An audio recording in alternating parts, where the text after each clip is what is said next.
I work at a pizza joint in Chicago, and I unfortunately have the shitty responsibility of delivering pizzas, usually on the weekends, and usually at night.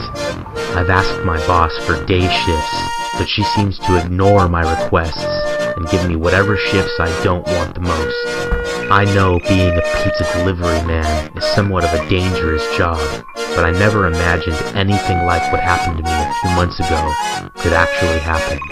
There is this one customer that always calls in and acts strange as hell on the phone. Sometimes he will just hang up on you. Sometimes he'll order pizzas normally, but make crazy sounds while he does, and then hang up. We've always thought this guy was just an idiot playing pranks. He would make really weird comments too, like, "I want to order a large pizza with pineapples, mustard, and your skin."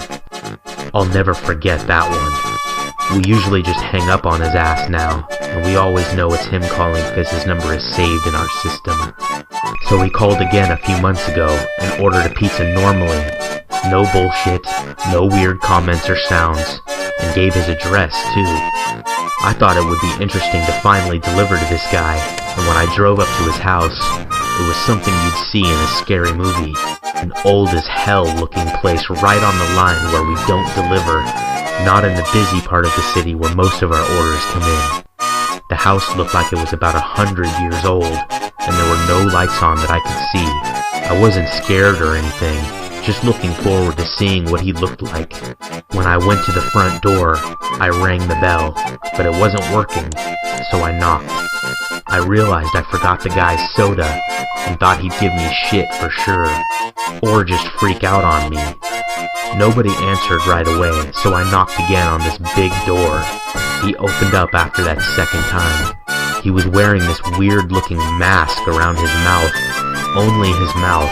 His eyes were opened wide, and I told him how much the pizza was, and that I was sorry I forgot the drink. He looked down, I think, and then said, "It's okay," and then looked at me again. I stood there looking at him for like 5 seconds in silence when I got bored of his shit and told him the amount again. He said okay, and then asked me, "Has anyone ever attacked me before?" I told him no, and if they did, they'd be sorry. He then took off his mask that was covering his mouth, and he had big-ass scars all around his mouth. I have no idea what they were from, and can't even imagine what they might have been from, but he looked seriously messed up. He smiled at me, and his lips were all cracked. I noticed he wasn't about to hand me some money, so I told him I was leaving. I turned around and started walking down the steps, and he screamed at me and slammed the door. This bastard was crazy, and I don't think any of his shit was to be funny. That final scream he gave me was creepy as hell, even though I kind of expected him to do something like that. He has called several times since then, and we always just tell him now that he is on our no delivery list. He usually just screams and hangs up, or cusses out whoever is on the phone.